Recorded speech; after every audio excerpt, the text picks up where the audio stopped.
Good morning to all of you. मैं अतुल कुमार शर्मा आप सभी का एक बार फिर अपने YouTube channel free chemistry by Sharma ji पर हार्दिक स्वागत और अभिनंदन करता हूँ।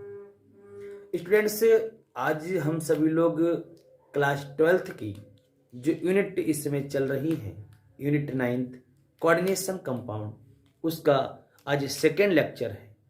तो ऐसे सभी साथी जो पहली बार मेरे चैनल से जुड़ रहे हैं, सबसे पहले मेरे चैनल को सब्सक्राइब कर लेंगे, साथ ही साथ बेल आइकन को प्रेस करना ना भूलें, ताकि मेरे द्वारा अपलोड की जाने वाली वीडियोस की नोटिफिकेशन आप सभी के लिए सबसे पहले प्राप्त हो सके। तो ऐसे सभी साथी जिन्होंने कल के लेक्चर को नहीं देखा है, सबसे पहले आप लोग कल के लेक्चर को प्लेलिस्ट पर विजिट करके देख सकते हैं।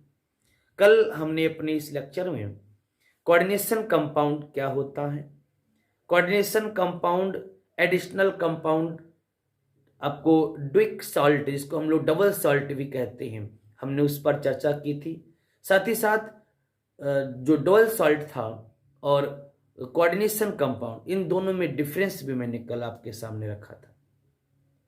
तो आप सभी लोग जल्द से जल्द जुड़ जाइए, इस चैनल को अधिक से अधिक लाइक और शेयर करेंगे, सब्सक्राइब करेंगे, और साथ ही साथ आप इस वीडियो के लेक्चर को आप सभी लोग कंप्लीटली देखें और अपने दोस्तों में भी शेयर करें। चलिए, आज हम लोग सबसे पहले जो क्वेश्चन यहाँ पर कंप्लीट करने वाले हैं वो क्वेश्चन है CMI। सबसे पहले आज हम लोग इस क्वेश्चन पर चर्चा करेंगे। CMI को हम लोग हिंदी में केंद्रीय धातु आयन बोलते हैं। केंद्रीय धातु आयन कहते हैं। इसे केंद्रीय धातु आयन भी कहा जा सकता है, या फिर हम लोग इसको केंद्रीय धातु परमाणु भी कह सकते हैं। केंद्रीय धातु परमाणु भी हम लोग इसको कह सकते हैं। अब ये CMI है क्या, तो इसको एक्सप्लेन करने के लिए सबसे पहले मैं एक कोऑर्डिनेशन कंपाउंड को यहाँ पर एग्जाम्पल के तौर पर लिखता हूँ। मैंने एक कोऑर्डिनेशन कंपाउंड का एग्जाम्पल लिया है K4 बड़ी ब्रैकेट लगा करके FeCN6। ये एक स्टूडेंट्स मैंने एग्जाम्पल लिया। आप सभी को कल के मैंने लेक्चर में बताया था कि ये ऐसे कंपाउंड्स होते हैं जिनको अगर आप जल में वियोजित करते हैं तो ये सिंपल आयन और साथ ही साथ एक जटिल आयन का निर्माण करते हैं। तो स्टूडेंट्स, जैसे ही इसको वाटर में डिजॉल्व किया जाएगा तो आप पाएंगे कि एक तो आपको सिंपल आयन प्राप्त होगा, जैसे 4K पॉजिटिव, और साथ ही साथ एक कॉम्प्लेक्स आयन आपको प्राप्त होगा जिसमें FeCN6 ऊपर 4 पॉजिटिव, सॉरी 4 नेगेटिव, एक ये कॉम्प्लेक्स आयन आपको प्राप्त होगा। मैं यहां पर लिखे भी देता हूं, ये कॉम्प्लेक्स आयन है, और ये आपके पास जो आयन है वो सिंपल आयन है। अब स्टूडेंट्स, इस कॉम्प्लेक्स आयन की जब हम स्टडी करते हैं तो हमें यह ज्ञात होता है कि इसमें एक ऐसा आयन या ऐसा परमाणु प्रेजेंट है जो चारों ओर से लिगेंड्स के थ्रू घिरा रहता है। चारों ओर से लिगेंड्स के थ्रू घिरा रहता है। मैं इसके स्ट्रक्चर को ड्रॉ करके आपको बताता हूं, आप ध्यान से देखना। इसमें ये जो Fe है ये इस तरीके से मिडिल पॉइंट पर रहेगा, और उसके चारों ओर इस तरीके से आप देख रहे हो, इस तरीके से इसके चारों ओर मैं Cn नेगेटिव आयंस को यहां पर नोट डाउन करता हूं। इस तरीके से आप देख रहे होंगे, ये मैंने नोट कर दिया। तो स्टूडेंट से ये जो आप स्पीशीज देख रहे हो Cn नेगेटिव, जिसने इस Fe को घेर रखा है, इस स्पीशीज को हम लोग नाम देते हैं लीगेंड्स। इसको हम लोग नाम देते हैं लीगेंड्स। और ये लीगेंड्स जो चारों ओर से इस एटम को, ये एटम के रूप में भी हो सकता है और ये आयंस के रूप में भी हो सकता है, इसको चारों ओर से घेर रखा है। तो ये जो स्पीशीज आप देख रहे हैं, यही स्पीशीज कहलाती है CMI। किसी भी पॉइंट को जानने के लिए हमें कंप्लीटली उसके बारे में जानना जरूरी होता। तो केवल डिफिनेशन से काम नहीं चलता स्टूडेंट्स, हमको सारी बातें पता होनी चाहिए। तो एक बार इसको डिफाइन कैसे करेंगे, तो आप देखिएगा कि किसी कोऑर्डिनेशन कंपाउंड में प्रेजेंट ऐसा एटम या आयन जो चारों ओर से लिगेंड्स के द्वारा घिरा रहता है, वही CMI कहलाता है। फिर से एक बार मैं रिपीट करता हूं, किसी कोऑर्डिनेशन कंपाउंड में प्रेजेंट ऐसा एटम और आयन जो चारों ओर से लिगेंड्स के द्वारा घेर लिया जाता है या घिरा रहता है, तो ऐसा एटम या आयन यही कहलाता है CMI। क्लियर होगी बात? एक बात और आपको बता दूं, कभी कभी क्वेश्चन एग्जामिनर आपसे पूछ सकता है या आपसे एग्जाम पेपर में क्वेश्चन पूछा जा सकता है कि CMI कौन बन सकता है, कि CMI कौन बन सकता है। तो मैं आपको एक्सप्लेन करके बताता हूं, बड़ा ध्यान से सुनना, CMI कौन बन सकता है। एक्चुअली स्टूडेंट्स, दो चीजें हैं इस कोऑर्डिनेशन कंपाउंड के, जो कॉम्प्लेक्स आयन है, जो जटिल आयन है, उसमें दो चीजें हैं। एक तो CMI है और दूसरा यहीं पर लिगेंड्स है। अभी दो चीजें हैं कॉम्प्लेक्स आयन के अंदर। अब CMI वही बन सकता है जिसके पास वैकेंट d ऑर्बिटल्स होते हैं। इस बात को अपनी कॉपी में आप नोट कर लेना। CMI वही बन सकता है जिसके पास रिक्त d कक्षक प्रेजेंट होते हैं।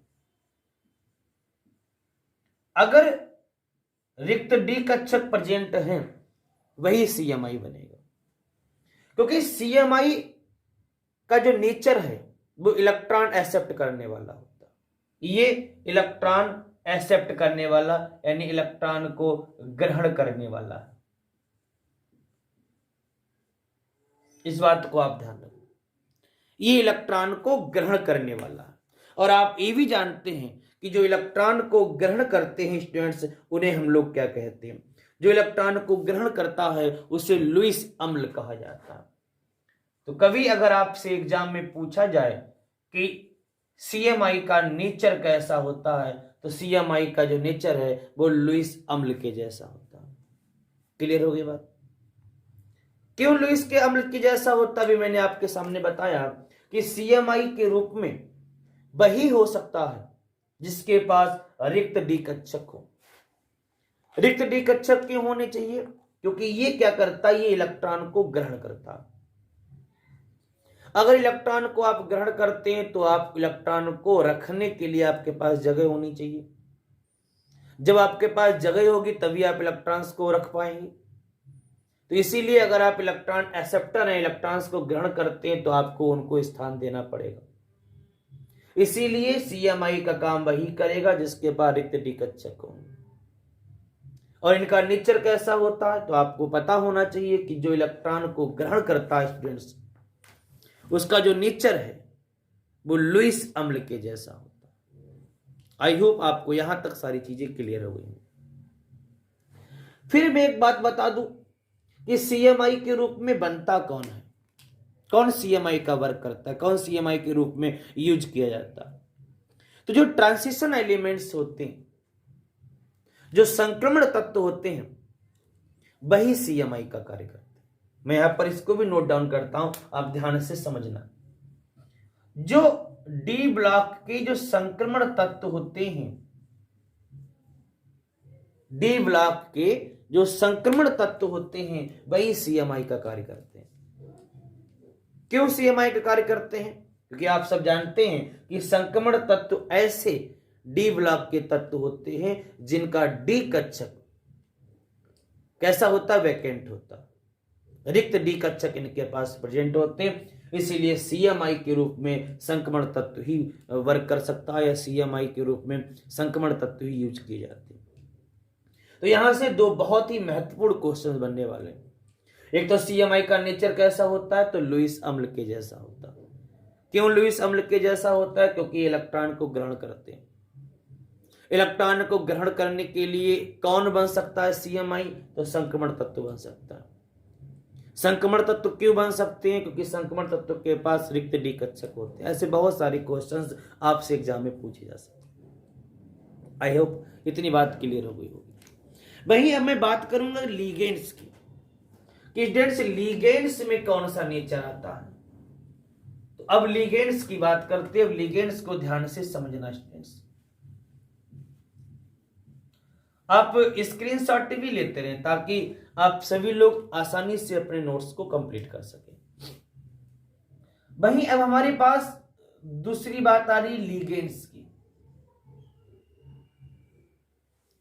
कि अगर सीएमआई इलेक्ट्रॉन को एक्सेप्ट करता है तो वह एक्सेप्ट किससे करता है?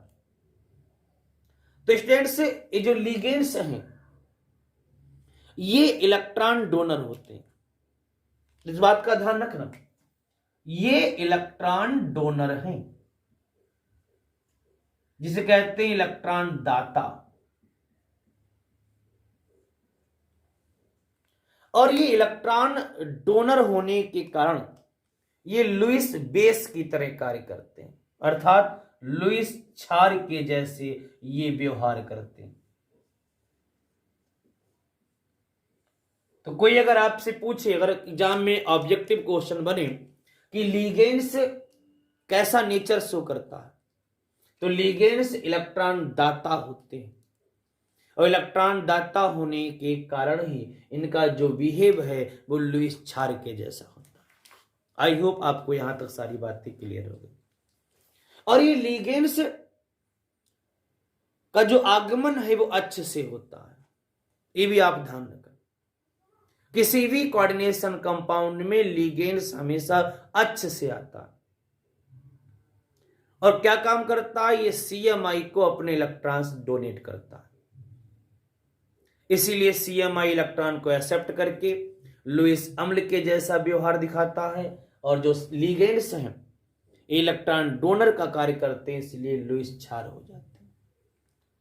और एक क्वेश्चन यहां पर और बनता है, आपसे यह भी कहा जा सकता है कि सीएमआई और लीगेंड्स के बीच में जो बॉन्डिंग बनती है वो कौन सी बनती है? तो सीएमआई और लीगेंड्स के बीच में जो बॉन्डिंग प्रेजेंट होती है वो कोऑर्डिनेशन बॉन्ड होता है। कौन सा बॉन्ड होता है स्टूडेंट्स? वो कोऑर्डिनेशन बॉन्ड होता है, उपसय संयोजी बॉन्ड होता है। इस बात का आप ध्यान रखें, कोऑर्डिनेशन बॉन्ड।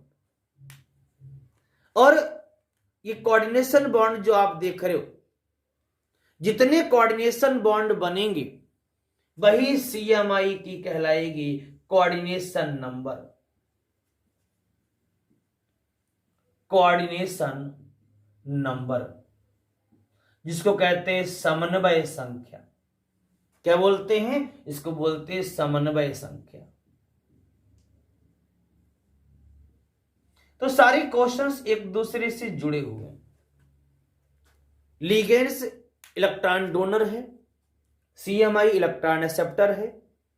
लीगेंड्स अपने इलेक्ट्रॉन्स को सीएमआई को देता है, सीएमआई लीगेंड्स के उन इलेक्ट्रॉन्स को अपने वैकेंट डी कक्षक में स्थान देता है। लीगेंड्स और सीएमआई के मध्य कोऑर्डिनेशन बॉन्ड बनते हैं, और जितने कोऑर्डिनेशन बॉन्ड बनेंगे वही कहलाएगा सीएमआई की कोऑर्डिनेशन नंबर। आई होप यहां तक सारी चीजें आपको क्लियर हो गई होंगी। अगर कोई क्वेश्चन है तो आप कमेंट्स बॉक्स में जरूर बताएं। एक बार कमेंट्स बॉक्स में लिख करके बताएं कि यहां तक सब क्लियर है। एक बार कमेंट्स बॉक्स में जरूर बताएं कि यहां तक सब क्लियर है, क्योंकि आपको अगर सारी चीजें क्लियर हैं तो तुरंत मैं आगे बढ़ूंगा। तो स्टूडेंट्स, केवल डेफिनेशन से काम नहीं चलता। आप डेफिनेशंस को याद कर लेते हैं कि किसी उपसय संयोजक यौगिक में उपस्थित वे धातु परमाणु या आयन जो लिगेंड से इलेक्ट्रॉन को ग्रहण करता है CMI कहलाता है। आपको ये सारी चीजें भी जाननी जरूरी है कि उसका नेचर कैसा है, CMI कौन बन सकता है, CMI और लिगेंड के बीच में बॉन्डिंग कौन सी होती है, उस बॉन्डिंग को हम क्या कहते हैं, कितने बॉन्ड बन सकते हैं, जो बॉन्डिंग बनती है उस बॉन्डिंग के आधार पर CMI का कौन सा नंबर हम लोग एक्सप्लेन करते हैं, जितनी बॉन्डिंग बनती है वो CMI की क्या कहलाती है, ये सारी चीजें आपको पता होगी।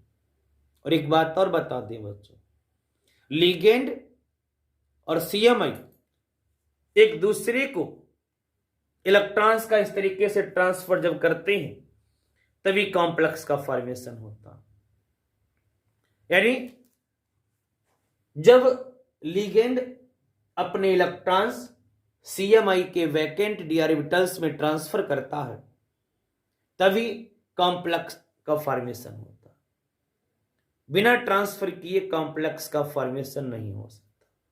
आई होप अब आपको आसानी से सारी चीजें क्लियर हो गई।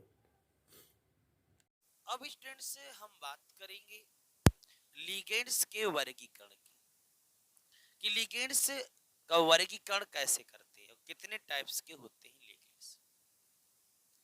चलिए स्टार्ट करते हैं। तो हमें इतना तो पता लग चुका है कि ये जो लिगेंड्स हैं ये ऐसी स्पीसीज हैं जो CMI को इलेक्ट्रॉन ट्रांसफर करते हैं। आई होप आपको ये सारी बात समझ में आ गई। लिगेंड्स कोऑर्डिनेशन कंपाउंड में पाई जाने वाली ऐसी स्पीसीज होती हैं जो CMI को इलेक्ट्रॉन ट्रांसफर करते हैं। और आपको ये भी पता लग गया है कि इसका जो नेचर होता है वो लुईस छार के जैसा होता है। कैसा होता है स्टूडेंट्स? लुईस छार के जैसा होता है। क्यों लुईस छार के जैसा होता है? क्योंकि ये इलेक्ट्रॉन डोनर होते हैं। ये क्या होते हैं स्टूडेंट्स? ये इलेक्ट्रॉन डोनर होते हैं। तो ऐसे इंपॉर्टेंट ट्रिक्स को आप लोग अपने कॉपी पर तुरंत नोट कर लिया करें, क्योंकि इनसे क्वेश्चन आपका कोई भी बाहर नहीं होगा। लिगेंड्स ऐसी स्पीसीज है जो CMI को इलेक्ट्रॉन ट्रांसफर करते हैं, और जब इलेक्ट्रॉन ट्रांसफर करेंगे तो CMI क्या करेगा? उनको अपने वैकेंट डी ऑर्बिटल्स में प्रवेश करा लेगा और कॉम्प्लेक्स का जो प्रिपरेशन है, जो कॉम्प्लेक्स का जो फॉर्मेशन है वो हो जाएगा। अब हम लोग पढ़ने वाले हैं लिगेंड्स का वर्गीकरण। तो स्टूडेंट्स लिगेंड्स का जो वर्गीकरण होता है वो on the basis of donor atom होता है। On the basis of donor atom, donor atom दाता परमाणु के आधार पर, दाता परमाणु के आधार पर हम लोग लिगेंड्स का वर्गीकरण करते हैं। हम ऐसे भी कह सकते हैं कि the classification of ligands is based on the number of donor atom. जी हाँ, डोनर एटम की संख्या के आधार पर लिगेंड्स का वर्गीकरण किया जाता है। तो इस बात को आप सभी लोग अपनी कॉपी पर नोट करते रहे। किस आधार पर किया जाता है? On the basis of donor atom, दाता परमाणु के आधार पर। कितने टाइप्स में डिवाइड किया गया है? तो पहले तो हम लोग उस टाइप्स को जान ले, उसके बाद हम लोग एक एक करके विद एग्जांपल इसकी स्टडी करेंगे। तो सबसे पहला जो स्टूडेंट्स हम लोग बात करते हैं कि जो पहला टाइप है जिसको बांटा गया है डोनर एटम्स के बेस पर, तो जो पहला टाइप होता है वो मोनोडेंटेट है। कौन सा स्टूडेंट्स? मोनोडेंटेट। मोनोडेंटेट मोनोडेंटेट को हम लोग यूनिडेंटेट भी कहते हैं, यूनिडेंटेट भी कहते हैं। चाहे आप मोनोडेंटेट बोलें चाहे आप यूनिडेंटेट बोलें, मोनो का मतलब भी एक होता और यूनि का मतलब भी स्टूडेंट्स एक होता। डेंटेट का मतलब भी आप सब जानते हैं, दंतुक जिसको बोलते हैं। तो अगर हम लोग इसकी हिंदी जानना चाहें तो इसको एक दंतुक बोलते हैं,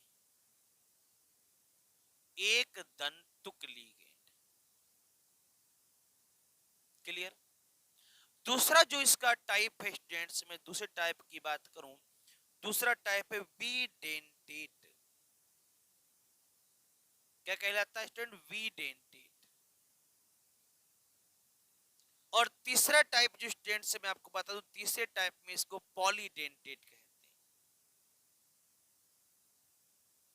पॉलीडेंटेट कहते हैं। तो ये थ्री टाइप्स में लिगेंड्स को डिवाइड किया गया है। आप लोग अपनी कॉपी पर इसको नोट करें। On the basis of donor atom, ligands classify into three types. First, monodentate या unidentate ligands. Second, bidentate ligands. And third, polydentate ligands. अब हम लोग इसको एक एक करके एक्सप्लेन करेंगे। पहले आप इसका स्क्रीनशॉट ले लें ताकि आप लोगों को ध्यान रहे, क्योंकि ये क्वेश्चन बड़ा इंपॉर्टेंट है। लिगेंड्स का क्लासिफिकेशन लास्ट ईयर भी एग्जाम में बना था और अब भी इस बार भी इस सत्र में इस क्वेश्चंस के आने की प्रबल संभावना है। तो on the basis of donor atom, ligands classify into three types. First, monodentate या unidentate ligands. Second, bidentate ligands. And third, polydentate ligands. एक बार इसका स्क्रीनशॉट ले लें, फिर मैं आगे बढ़ता हूं। सबसे पहले हम बात करेंगे स्टूडेंट्स से मोनोडेंटेट या यूनिडेंटेट लिगेंड की, कि मोनोडेंटेट लिगेंड या यूनिडेंटेट लिगेंड होते क्या है। तो इसको एक लाइन में ही मैं एक्सप्लेन कर देता हूं स्टूडेंट, देखिएगा कि बे लिगेंड्स जिनके पास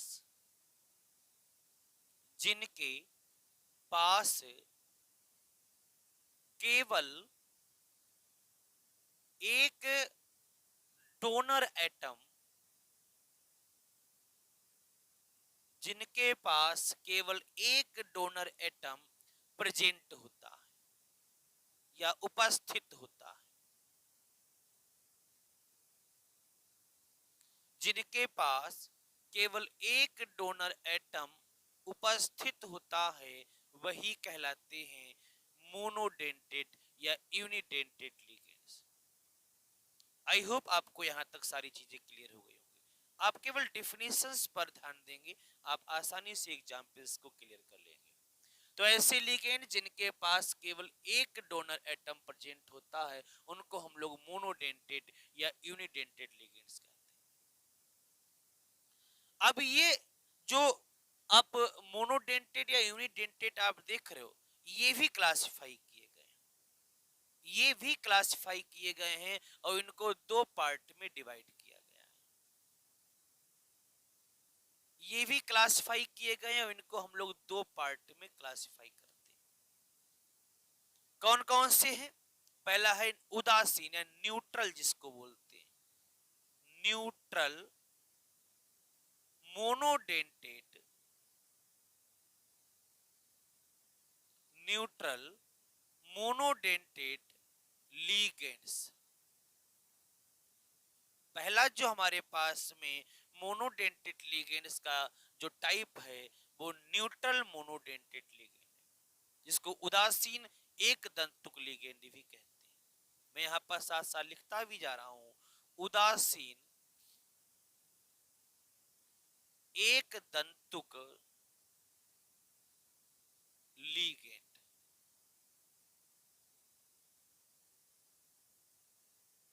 और जो दूसरा इसका टाइप है वो है निगेटिव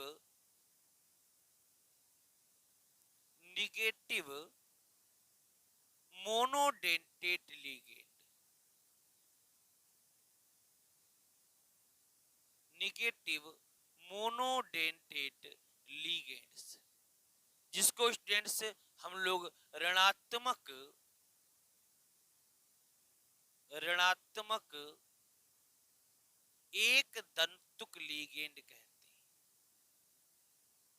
ऋणात्मक एक दंतुक लिगेंड कहते हैं।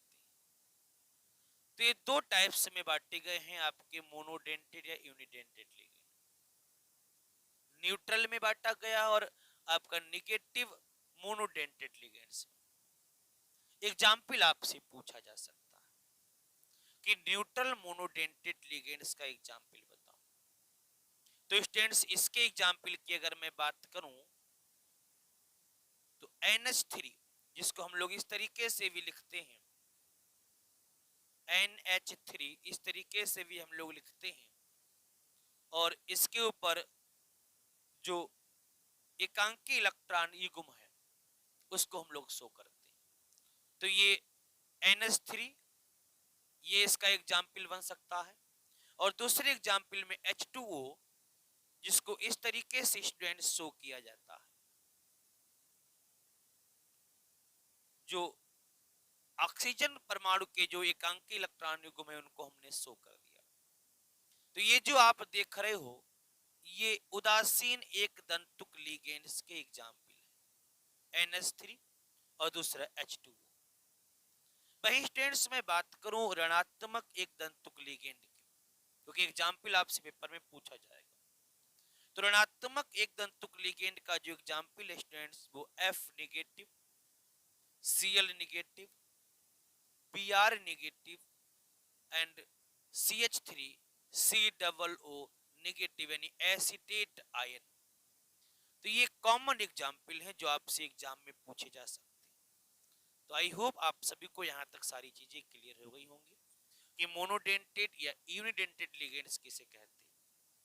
वे लिगेंड्स जिनके पास केवल एक डोनर एटम होता है वही मोनोडेंटेड या यूनिडेंटेड लिगेंड्स कहलाते हैं। ये दो टाइप्स में डिवाइड रहते हैं, एक न्यूट्रल मोनोडेंटेड लिगेंड्स जिसको उदासीन एक दंतुक लिगेंड बोला जाता है, दूसरा नेगेटिव मोनोडेंटेड लिगेंड्स जिसको ऋणात्मक एक दंतुक लिगेंड कहते हैं। उदासीन एक दंतुक लिगेंड में NH3 और H2O, वहीं हम लोग नेगेटिव एक दंतुक लिगेंड की बात करें तो F negative, Cl negative, Br negative और CH3 COO नेगेटिव, ये इसके कॉमन एग्जाम्पल हैं जो आपसे एग्जाम में पूछे जाए। तो एक बार आप सभी लोग इसका स्क्रीनशॉट ले लें और साथ ही साथ ये बताते रहें कि क्या आप सभी को ये सारी जानकारी मैं आपको प्रोवाइड करा रहा हूँ कि आप अपनी कॉपी पर इसको नोट कर रहे हैं। कमेंट्स में भी नहीं पढ़ पाऊंगा स्टूडेंट्स, कमेंट्स अभी नहीं पढ़ पाऊंगा। कमेंट्स मैं लास्ट में पढ़ूंगा जा करके जब ये लेक्चर में अपना कंप्लीट करूंगा, क्योंकि मैं बीच में अगर आपके कमेंट्स पढ़ूंगा तो जो टाइमिंग है उस टाइमिंग में मैं अपना लेक्चर कंप्लीट नहीं कर पाऊंगा और ये सारी चीजें मैं आप लोगों को समझा नहीं पाऊंगा। अब हम बात करेंगे स्टूडेंट्स वीडेंटेड लिगेंड्स की। तो कॉपी पर आप मेरे साथ हेडिंग लगाएंगे, जो हेडिंग है वो bidentate ligands, bidentate ligands, ये दूसरा टाइप्स है। तो अब ये वीडेंटेड लिगेंड्स क्या होते हैं, आइए हम इस पर चर्चा करते हैं। बहुत ही कॉमन डिफिनेशन है इसकी, तो मैं यहां पर इसकी कॉमन डिफिनेशन को लिखता हूं। डिफिनेशन है वे लिगेंड्स जिनके पास, वे लिगेंड्स जिनके पास टू डोनर एटम होते हैं, टू डोनर एटम प्रेजेंट होते हैं। जी हाँ स्टूडेंट्स, जिनके पास दो डोनर एटम प्रेजेंट होते हैं उन्हें हम लोग कहते हैं वीडेंटेड लिगेंड्स। जिनके पास वन डोनर एटम था उन्हें हम लोगों ने मोनोडेंटेड लिगेंड्स या फिर हम लोगों ने यूनिडेंटेड लिगेंड्स बोला था, और जिनके पास टू डोनर एटम है उनको हम लोगों ने वीडेंटेड लिगेंड्स बोला। आई होप यहां तक सारी चीजें क्लियर हो गई। अब हम लोग बात करेंगे इसके टाइप्स की। तो स्टूडेंट से वी डेंटेड लिगेंड्स को भी डिवाइड किया गया, इसको भी क्लासिफाई किया गया। अब इसको कितने पार्ट्स में क्लासिफाई किया गया हम लोग उस पर बात करेंगे। तो ये जो बी डेंटेड लिगेंड्स हैं ये टू टाइप्स में फिर से क्लासिफाई किए गए, ये टू पार्ट्स में क्लासिफाई किए गए। एक है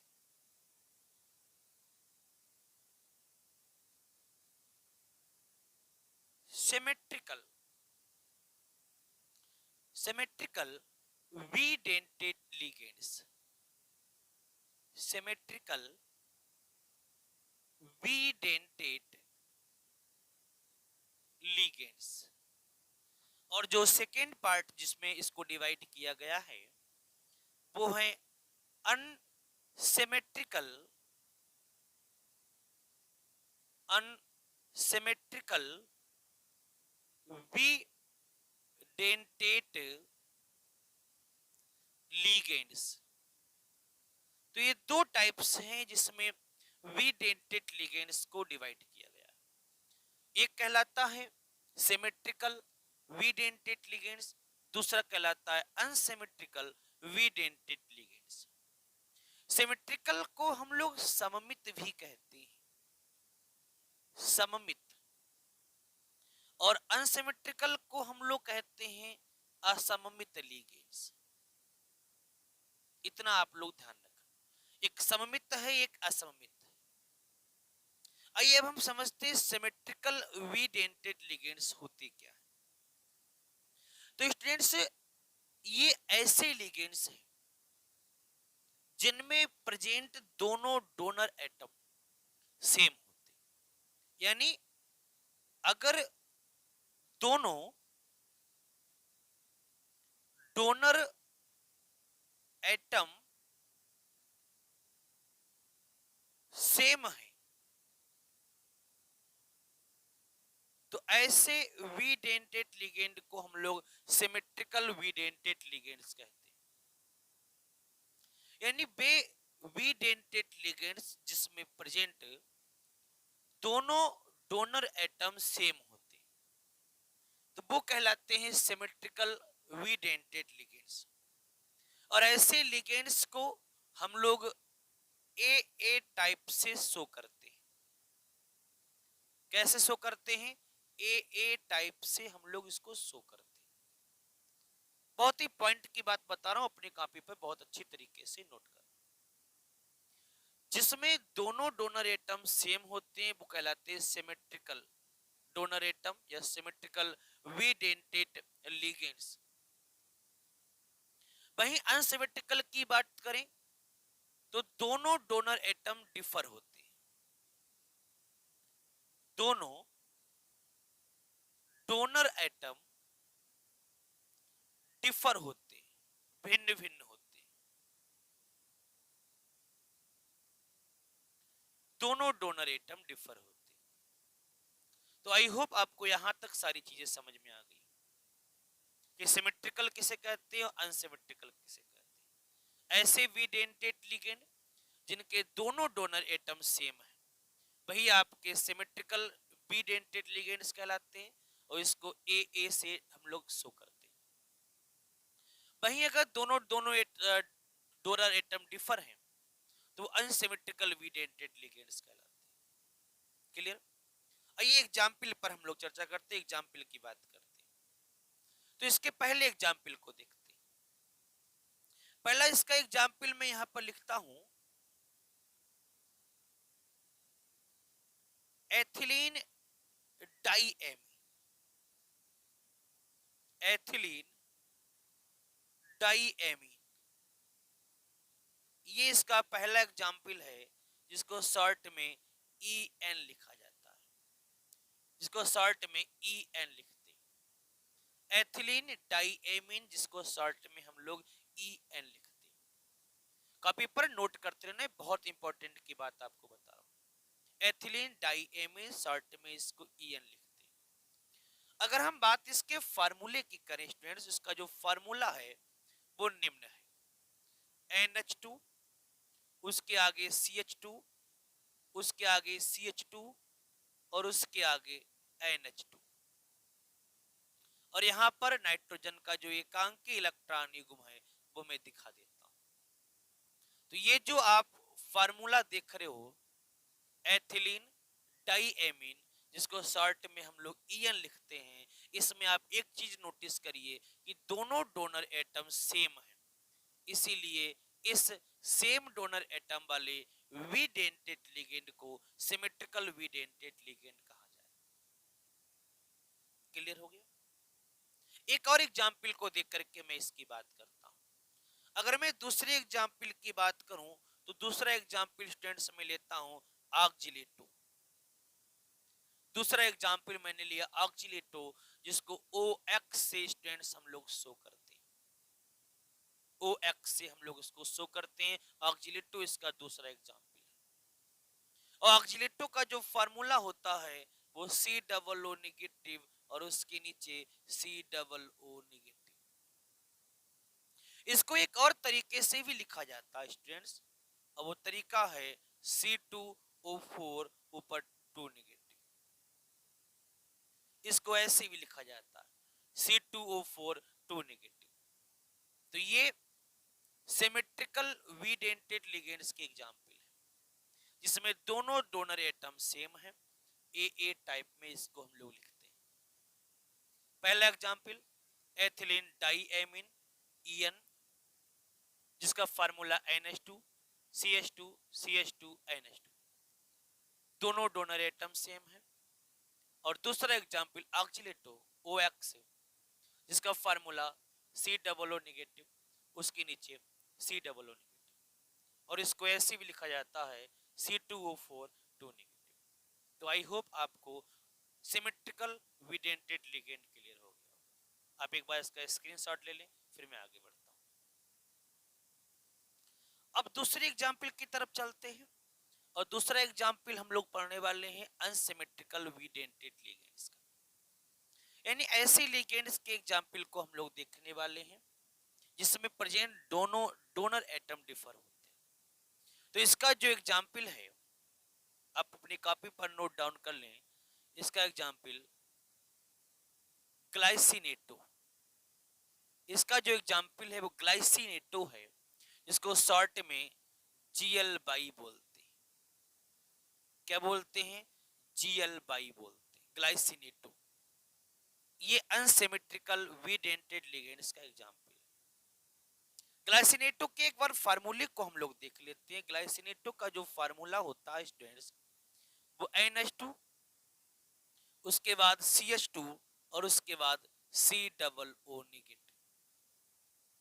इसके एकांकी इलेक्ट्रॉन युग्म में दिखा देता हूं, और ये एग्जाम्पल जो मैंने आपके सामने लिखा है ये अनसिमेट्रिकल विडेंटेड लिगेंड्स का एग्जाम्पल है।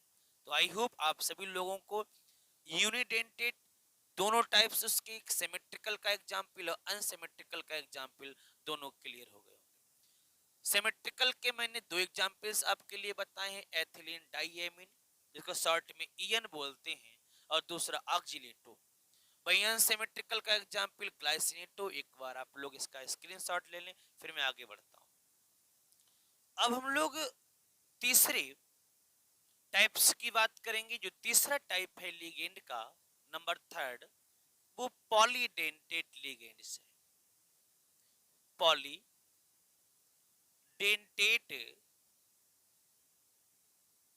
लिगेंड्स, ये तीसरा टाइप है जिसको अब हम लोग पढ़ने वाले हैं। अब ये पॉलीडेंटेड लिगेंड्स क्या है, ये भी बहुत आसानी से आप लोग समझ जाएंगे। देखिए, सबसे पहले इसकी कॉमन डेफिनेशन की बात करते हैं। कॉमन डेफिनेशन है वे लिगेंड्स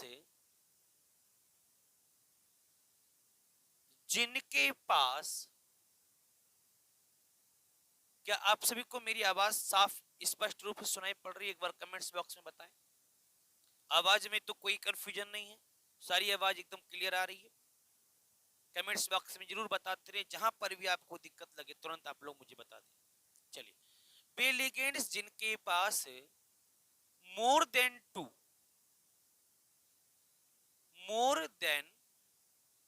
टू डोनर एटम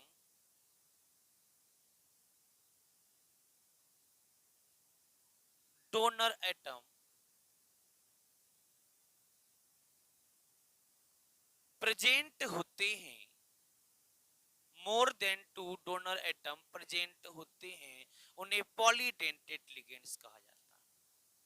तो एक बार कॉपी पे सभी लोग स्क्रीनशॉट ले लें जो मैंने भी लिखा है कि पॉलीडेंटेड लिगेंड्स किसे कहते हैं। तो वे लिगेंड्स जिनके पास मोर देन टू यानी दो से ज्यादा डोनर एटम जिनके पास प्रेजेंट होते हैं, more than two donor atom present होते हैं।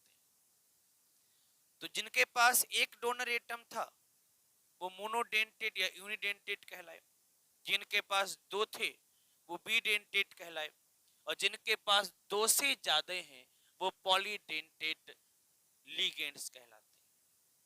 आई होप आप सभी को यहां तक सारी जानकारी स्पष्ट रूप से समझ में आ रही हो। अब इसको भी क्लासिफाई किया गया, लेकिन इसको जो क्लासिफाई किया गया है वो अपने लोगों के सिलेबस में नहीं। हम लोगों को केवल इस पॉलीडेंटेड का एग्जाम्पल ही करना है। तो अगर मैं पॉलीडेंटेड के एग्जाम्पल की स्टूडेंट्स चर्चा करूं तो सबसे पहला एग्जाम्पल हमारे पास आता है ट्राई एमिनो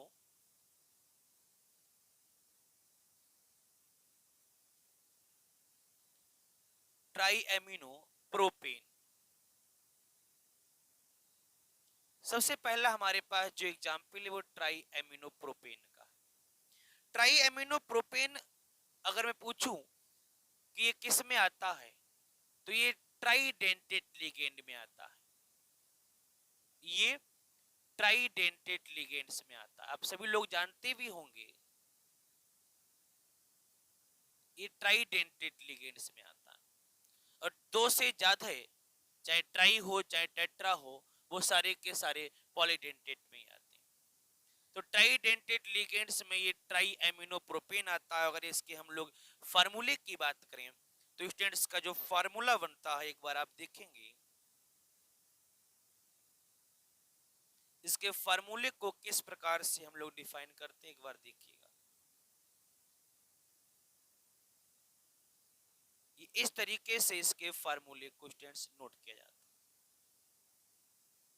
नाइट्रोजन के पास आप सभी जानते हैं एकांकी इलेक्ट्रॉन युग्म है, तो नाइट्रोजन के एकांकी इलेक्ट्रॉन युग्म को मैं बना देता हूं। ये ट्राई एमिनो और प्रोपेन, 1 2 3 कार्बन का मतलब prop, single bond plus N propane, tri amino propane. ये पॉलीडेंटेड लिगेंड है जिसको हम लोग ट्राइडेंटेड लिगेंड में भी इसको काउंट कर सकते हैं। तो ये एग्जांपल आप लोगों की समझ में आ गया होगा कि जो ट्राई एमिनो प्रोपेन पॉलीडेंटेड भी है और आपके साथ साथ पॉलीडेंटेड के साथ साथ ये आपका ट्राइडेंटेड लिगेंड्स भी है। इसके एक और एग्जांपल की बात करें तो स्टूडेंट्स का जो दूसरा एग्जांपल है मैं यहाँ पर नोट डाउन करता हूं। इसके जो दूसरे एग्जांपल को शॉर्ट में ईडीटीए लिखते हैं, शॉर्ट में ईडीटीए लिखते हैं। और ईडीटीए का जो पूरा नाम है मैं यहाँ पर लिख रहा हूँ स्टूडेंट्स, आप मेरे साथ कॉपी पर आपने नोट कर लेना। एथिलीन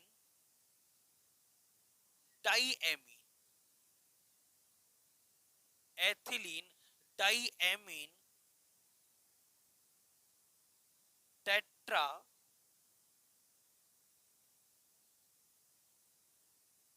एसीटेट आयन, ये ईडीटीए का पूरा नाम है। आपसे एग्जाम में पूछा भी जा सकता है कि ईडीटीए का पूरा नाम क्या है। तो ईडीटीए का पूरा नाम ethylene diamine tetra acetate ion. और ये जो ईडीटीए है ये हेक्साडेंटेट में आता है। मैं यहाँ पर इसको नोट कर रहा हूं, यहाँ पर लिखे तो आप ध्यान रखना, ये हेक्साडेंटेट में आता, hexadentate ligands,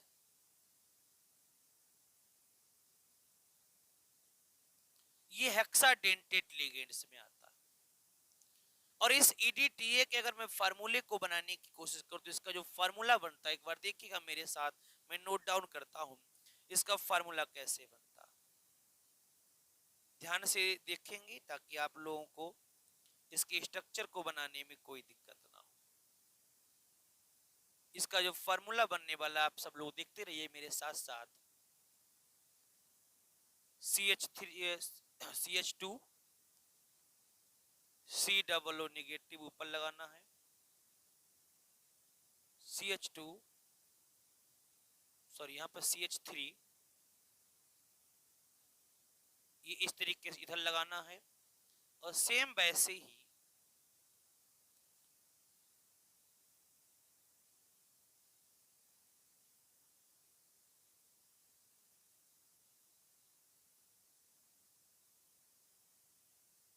CH3 COO negative इधर,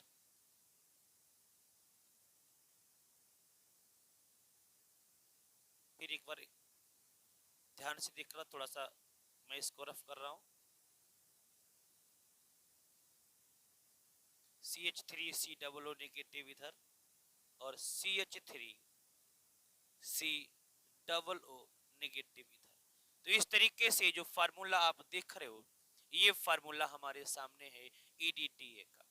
एथिलीन एक दो, ये एथिलीन हो गया, डाई एमीन तो ये डाई एमीन हो गया, उसके बाद एक एसीटेटाइन, दूसरा एसीटेटाइन, तीसरा एसीटेटाइन और चौथा एसीटेटाइन।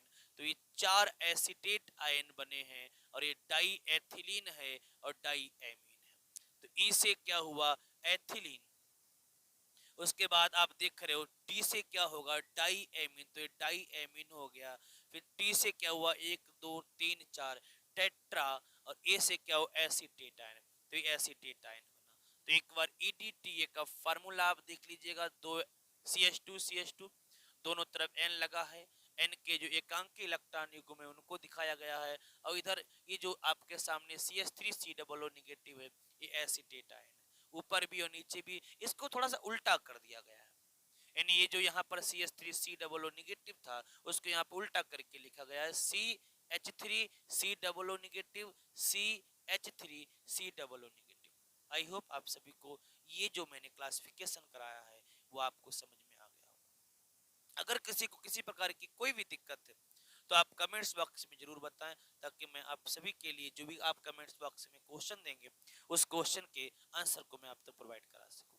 तो एक बार इसका स्क्रीनशॉट ले लेंगे, फिर मैं आगे बढ़ता हूं।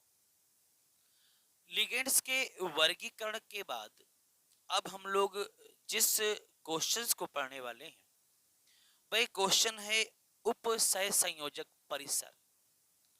उप सह संयोजक परिसर,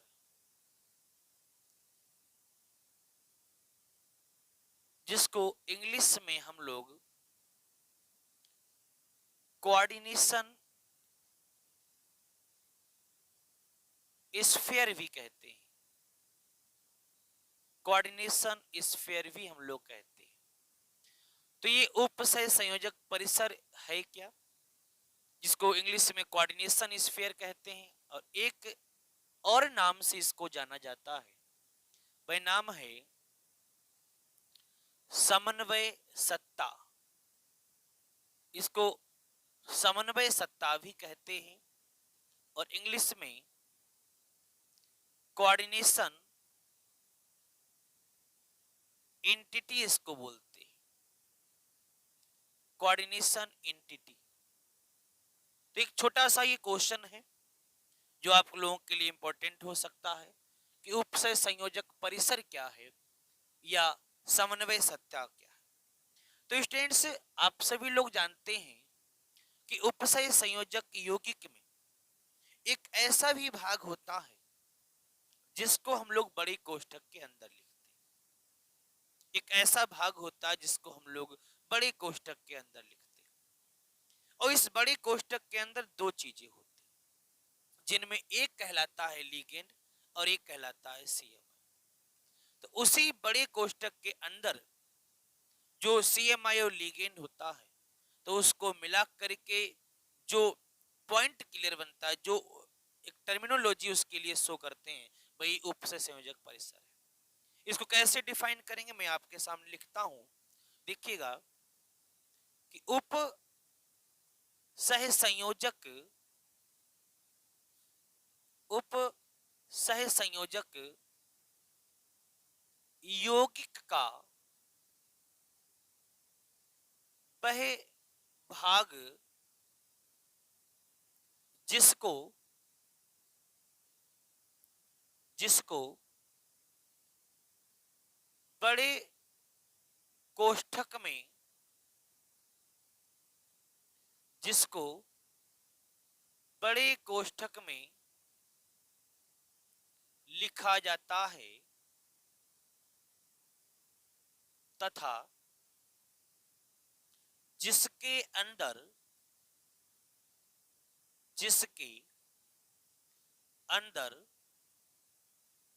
सीएमआई तथा लीगेंड उपस्थित होते हैं वही कहलाता है उपसह संयोजक परिसर या समन्वय सत्ता। आई होप अब आप लोगों का ये क्वेश्चन गलत नहीं होगा। तो उपसह संयोजक परिसर या समन्वय सत्ता किसे कहते हैं? तो उपसह संयोजक यौगिक का वह भाग जिसको बड़े कोष्ठक में लिखा जाता है, जिसको बड़े कोष्ठक में लिखा जाता है और जिसके अंदर सीएमआई और लिगेंड उपस्थित होते हैं, उसी को हम लोग उपसह संयोजक परिसर या समन्वय सत्ता कहते हैं। अब एक बात और बता दें, अगर यहाँ पर आप नोट जरूर कॉपी पर लिखेंगे क्योंकि ऑब्जेक्टिव यहीं से बनते हैं। नोट क्या है? नोट है यदि यही आपका जो उपसय संयोजक परिसर है, यदि उपसय संयोजक परिसर आवेशित है यानी उस पर कोई चार्ज लगा हुआ है, यदि उपसय संयोजक परिसर आवेशित है तो उसे ही जटिल आयन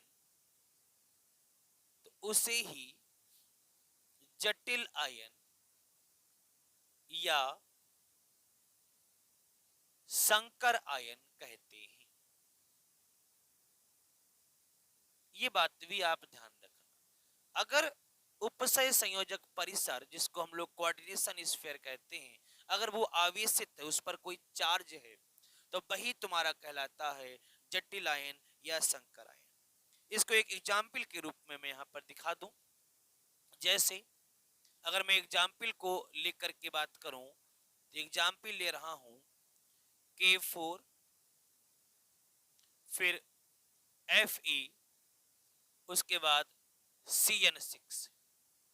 और आप सभी जानते हैं कि जब इसको हम लोग वाटर में डिजॉल्व करते हैं तो आपके लिए जो प्राप्त होता है वो भी आप देख लीजिएगा, आपको 4K पॉजिटिव मिलता है और साथ ही साथ स्टूडेंट्स आपके लिए FeCN6 ऊपर 4 नेगेटिव ये एक पार्ट प्राप्त होता है। तो अभी आपने अपने डिफिनेशन के अकॉर्डिंग देखा था कि उपसय संयोजक यौगिक का वह भाग जिसको बड़ी ब्रैकेट के अंदर लिखा जाता है और जिसमें सीएमआई और लीगेंड प्रेजेंट होता है, तो यही भाग आपका कहलाएगा उपसय संयोजक परिसर या समन्वय सत्ता। और आपको एक बात आपने यहाँ पर नोट में लिख रखा है कि यदि उपसय संयोजक परिसर आवेशित है यानी उस पर कोई प्लस का या कोई माइनस का चार्ज लगा हुआ है, तो उस उपसय संयोजक परिसर को हम जटिल आयन या संकर आयन भी कहते हैं।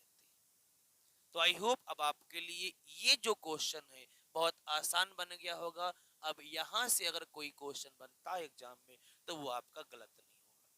अगर आपको यहाँ तक सारी चीजें क्लियर हो गई हो तो कमेंट्स बॉक्स में जरूर बताएं कि हाँ सारी चीजें क्लियर। चलिए इस क्वेश्चन के बाद अब मैं आगे बढ़ता हूं और बहुत ही इंपॉर्टेंट क्वेश्चंस मैं आपके लिए लेकर के आ रहा हूं। अगला जो एक और इंपॉर्टेंट प्रश्न आपके सामने मैं लेकर के आ रहा हूं और वह प्रश्न है आयनिक मंडल। आयनिक मंडल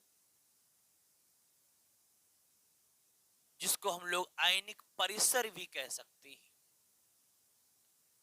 आयनिक परिसर, और इंग्लिश में इसको कहा जाता है आयनिक स्फीयर। अब ये आयनिक स्फीयर या आयनिक मंडल है क्या?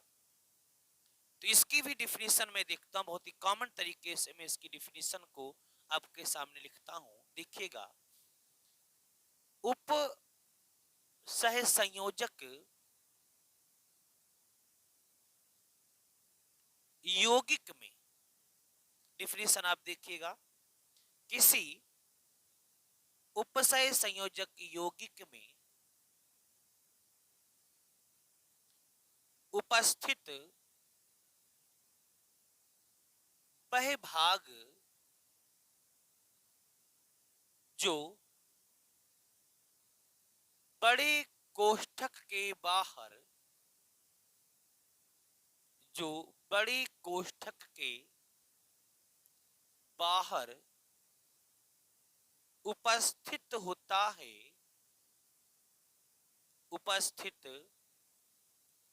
होता है, आयनिक मंडल,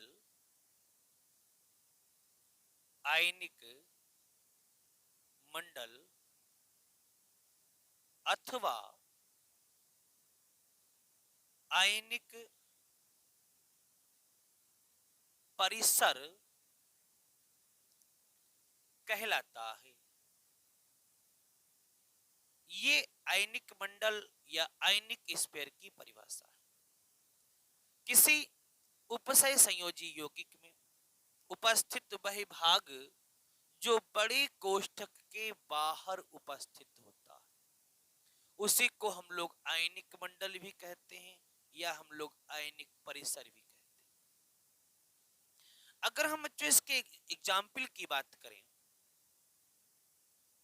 तो एग्जाम्पल में मैं फिर से उसी एग्जाम्पल को लेता हूं, K4FeCN6, और फिर से एक बार इसको वियोजित करके मैं बताता हूं।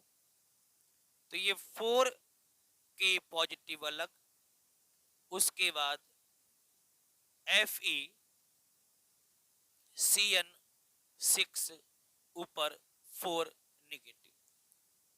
तो हम लोग अभी इसको जान चुके थे कि किसी उपसय संयोजक यौगिक में उपस्थित वह भाग जो बड़ी ब्रैकेट के अंदर होता है और जिस भाग को या जिस भाग में CMI और लिगेंड दोनों प्रेजेंट हैं, तो वो आपका कहलाता था उप सह संयोजक परिसर, उप सह संयोजक परिसर। और अगर ये आवेशित है तो यही तुम्हारा कहलाता था जटिल या संकर आयन, जटिल या संकर आयन। अब जो बड़ी ब्रैकेट के बाद की जो चीज बची है, चाहे वो बड़ी ब्रैकेट के पहले लगा हो चाहे वो बड़ी ब्रैकेट के बाद में लगा हो, तो आपने परिभाषा पढ़ी कि किसी उपसय संयोजक यौगिक में उपस्थित वह भाग जो बड़े कोष्ठक के बाहर हो, चाहे इधर के लिए भी हो सकता है या फिर इधर के लिए भी हो सकता है, तो यही तुम्हारा कहलाता है आयनिक मंडल या आयनिक स्फीयर। आयनिक मंडल आप कह लीजिए या आप इसको आयनिक परिसर कह लीजिए। आई होप आपको यहां तक सारी चीजें क्लियर हो गई। और ये आयनिक मंडल या आयनिक परिसर ये सबसे पहले अलग हो जाते हैं। जब भी किसी उपसय संयोजक यौगिक को जल में वियोजित किया जाता है, तो सबसे पहले जो अलग होता है वही हमारा आयनिक मंडल है। तो हम एक बार इसको इस तरीके से भी रिप्रेजेंट कर सकते हैं कि किसी उपसय संयोजक यौगिक का वह भाग जो सबसे पहले आयनित होकर के अलग हो जाता है, सबसे पहले आयनित होकर के जो अलग हो जाता है वही कहलाता है आपका आयनिक मंडल या आयनिक परिसर। आगे आप एक साइंटिस्ट के बारे में जानेंगे जिसका नाम होगा अल्फ्रेड वर्नर। अल्फ्रेड वर्नर, इन्होंने एक सिद्धांत दिया है जो हम लोग आगे चैप्टर्स में पढ़ेंगे।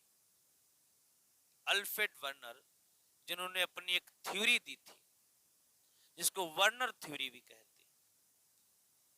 तो इन साइंटिस्ट ने आयनिक मंडल का जिक्र प्राइमरी वैलेंसी के रूप में किया। इन लोगों ने यानी इन वैज्ञानिकों ने जो आयनिक मंडल है इसकी जो चर्चा है वो प्राइमरी वैलेंसी के रूप में की है। किस रूप में की है?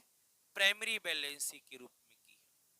इन्होंने कहा था अपनी थ्योरी में कि उपसे संयोजक मंडल यानी जो कोऑर्डिनेशन कंपाउंड है उसमें जो आयंस बहुत जल्दी अलग हो जाते हैं वो प्राइमरी वैलेंसी शो करते हैं।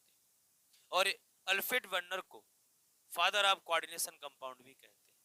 ये बात आप ध्यान रखना, बहुत ही इंपॉर्टेंट पॉइंट है ये कि अल्फ्रेड वर्नर को क्या कहते हैं।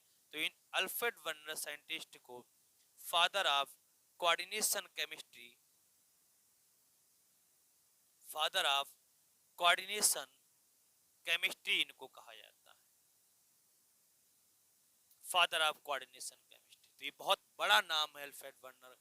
तो हम इनके जो थ्योरी है इनकी, जिनको वर्नर थ्योरी के नाम से जाना जाता है, हम उसकी भी चर्चा करेंगे।